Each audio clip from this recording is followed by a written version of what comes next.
Okay, thanks everyone for coming. I will be presenting Saliency Deficit and motion outlier detection in animated scatterplots. My name is Rafael Veras. So in data visualization, we map data variables to visual variables. And we combine these mappings in multidimensional plots. So with this strategy, instead of having to create many plots with little information, we can create a few plots that contain a lot of information. And then we can rely on our vision to extract only the information that we need to answer a given question. But for this to work, we need to be able to pick one or two variables and analyze them independently from other variables. For example, in this plot, we can see that size increases from left to right. And it's very easy to observe this dependency. But if we introduce another variable and map it to vertical position, this relation becomes a little bit less clear. And it becomes a lot less evident if we introduce a color mapping to this plot. And that's because color interferes with our perception of size. So to be able to ignore color requires a little bit of extra work. So these kinds of interactions between visual channels and how they impact task effectiveness is the topic of our paper. In particular, we focus on motion in animated scatterplots. So the animated scatterplot is a great plot to study this kind of effect because it can hold many variables. And the more variables, the more opportunities for interference between the visual channels. So we observed that in these plots, the points that stand out are those with a unique size or color, those that move outside of the point cloud, or those that move in unexpected directions. So for instance, in this sequence, the highlighted points are likely to stand out. So China because it's large and moves along the edge of the point cloud, and the other countries because they move into open space. But there are points that go unnoticed, even though they move faster than the others. So Emirates here is one of these points. It's inside the point cloud, and it's small, so it doesn't attract much attention. So that leads us to hypothesize that motion saliency in these plots must depend on visual features like size, color, and position. So more formally, we want to find which dimensions, if any, influence our perception of motion. Are these dimensions misleading? So if I ask you to find the fastest point in a plot, are you more likely to miss it because it's in the middle of the point cloud? So this question is important because the answer can determine whether or not we can rely on animated scatterplots to find certain kinds of information. So pay attention here to how we decompose motion into speed and direction. So in this paper, we treat these properties separately. So we present a user study to answer this question. And we frame it around the task of motion outlier detection. So here's a speed outlier, which you can easily see if you plot the speed distribution of this plot. So our strategy then is to present the outlier in a multidimensional plot and manipulate its visual properties while keeping motion constant. So here's the same outlier in a multidimensional plot. So here we vary color, direction, and size. And we present it with average features. So it has average color, average size, and average direction. And here's the same point presented with salient features, with more salient features. So it has a more salient color, more salient size, and is moving in a more salient direction. So we can measure if these changes influence people's ability to find the target. And we can do the same thing for direction outliers. So we have direction outliers presented with average and with salient features. So in order to manipulate the saliency of the target, we sample values from normal distributions. So when we need the target to have an average visual property, we pick the mean of the distribution. When we need the property to be salient, we pick the maximum value from the sample. So the outlier is always a value outside of the sampled range. So we created these plots by simulation, and we split them into two groups. So the first group contains average targets with low visual saliency. So there's a baseline where the target has no salient features, and then 5 variations where we turn on one salient feature. So here is position, salient direction, size, color, and delta size, which is the growth between the size growth between the two frames. And the other group contains salient targets.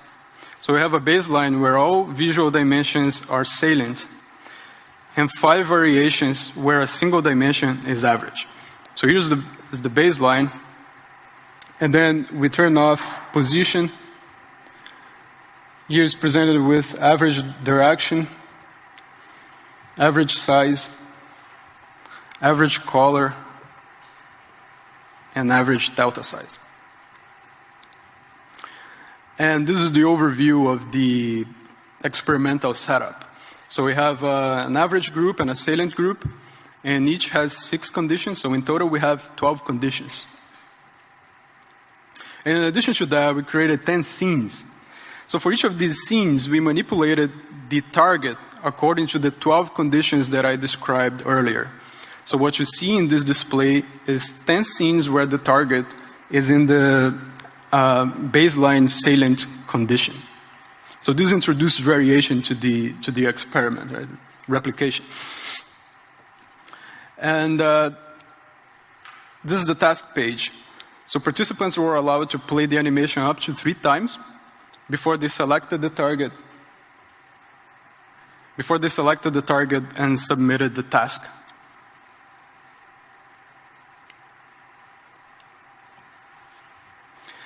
So here are some numbers about this experiment. So we had 2 tasks, to find the speed outlier and to find the direction outlier. So for each task, we had 10 plots. And for each plot, 12 conditions, 12 target conditions. So in total, we had 240 stimuli, and we collected 20 judgments per stimuli for a total of 4,800 observations. And we deployed this on Mechanical Turk, and we had 67 participants completing these tasks. So let's see the results. And let's start with speed. So the median accuracy in the average baseline was approximately 23%. So that's when the target does not have any salient features. If you present the target out of the point cloud, the median accuracy jumps to over 50%. Increasing the size of the target didn't help much. And presenting the outlier with salient color seemed to help a bit. And when the outlier moved in a salient direction, the effect was similar to that of having salient position. Increasing the size growth between the frames did not help. Okay, so now let's see the salient group. So the baseline, where the target has all features salient, achieved a much higher accuracy, around 80%. And turning off salient features did not cause much drop in accuracy. With direction, we see a similar pattern. So the baseline in the average group had low median accuracy too. And here, position and speed made a difference, but not so much the other variables.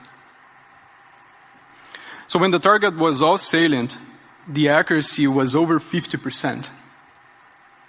And again, we see this consistent effect of position and speed. The accuracy dropped when the target was inside the point cloud, or had average speed. So we fed logistic regressions to this data. So this model basically takes all the visual properties of the outlier and outputs a probability of correct detection. So it learns the influence of each variable on the odds of correct detection. So from this model, it's clear that spatial dimensions have the most impact. So here, direction and position for the speed task, and position and speed for the direction task. So our analysis showed that data outliers did not always correspond to visual outliers. For this reason, we state that motion outlier detection is unreliable in animated scatterplots that present many variables. So to explain this failure, we use the term saliency deficit, which we define here as a condition of imbalance between data and visual importance due to lack of saliency.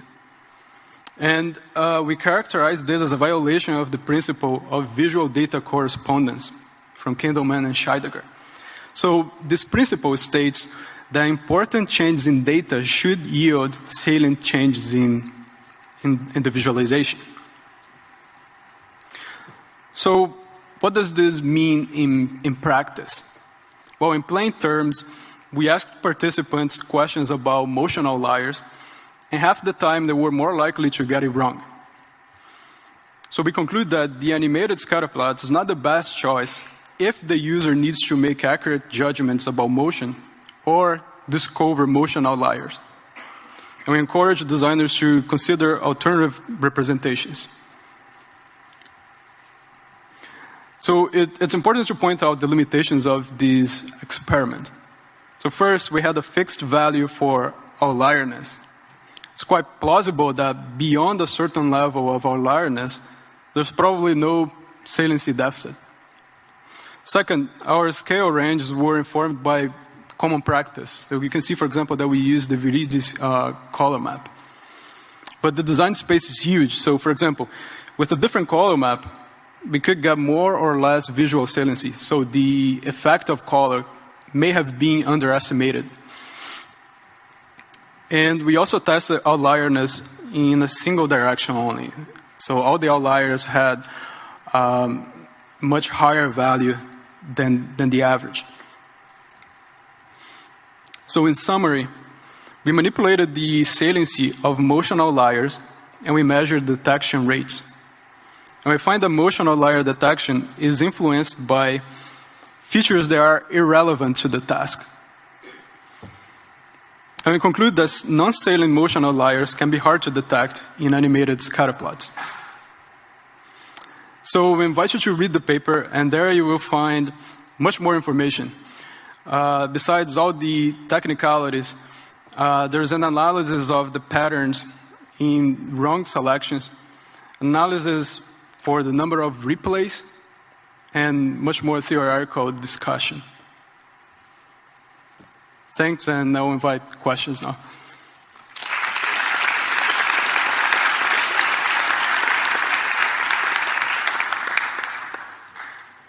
Questions? Again, please state your name and affiliation. Oh, the microphone's, yeah. So, Keith Andrews, Graz University of Technology, Austria. Great talk, thank you. Hans Rosling, when he's giving his performances, he already knows what he wants to say.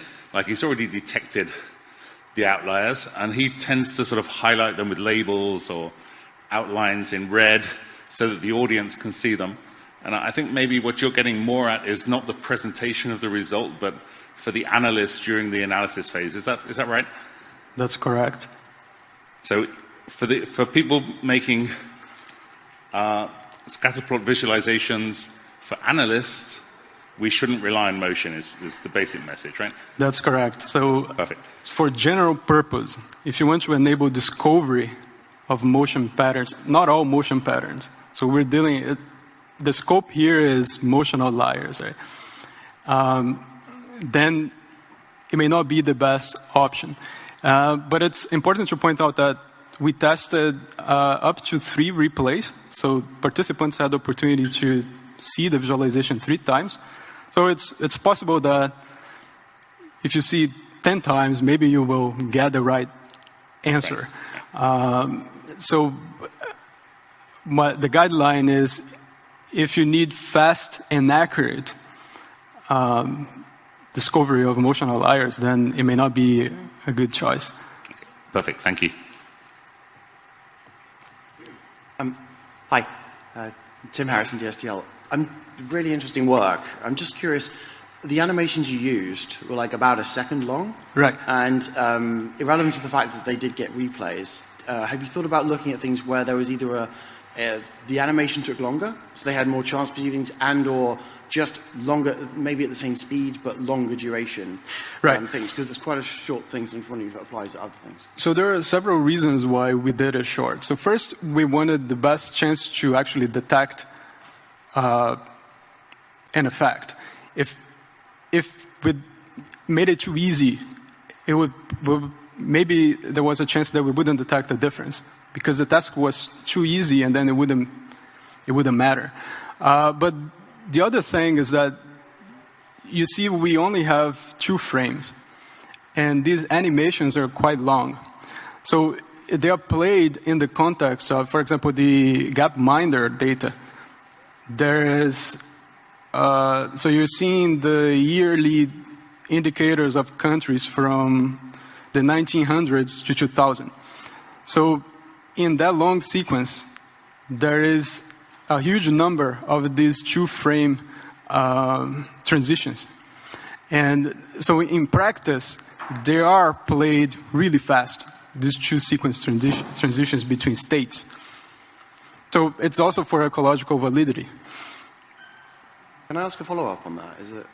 Yeah, sure. Just since you're now saying it's representative of that part in a longer animation, have you done anything where you looked at these things happening within that longer animation and whether people can pick it up within this, or whether it requires that it is this isolated bit that enables that detection?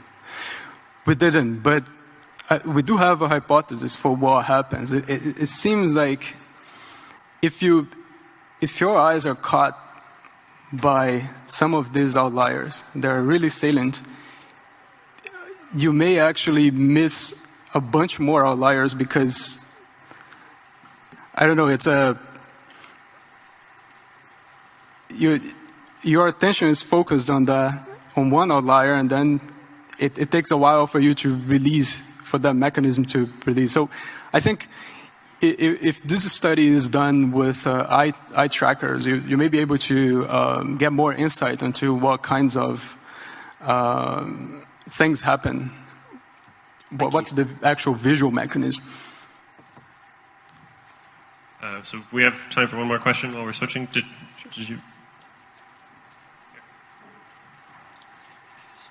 Hi, Samantha Stalkey, Ontario Tech.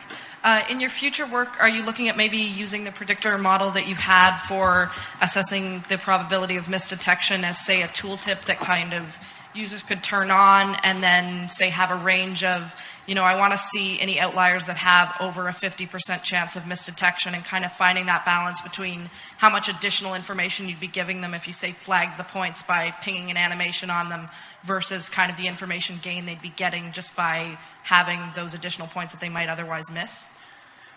Yeah, this was actually the original idea. We wanted to have a model that would predict when the outlier was going to be missed, and then kind of like bump the saliency of the outlier by using trails or something like that. So yeah, that's quite an opportunity for future work. Thanks. Great. Let's thank Raphael again.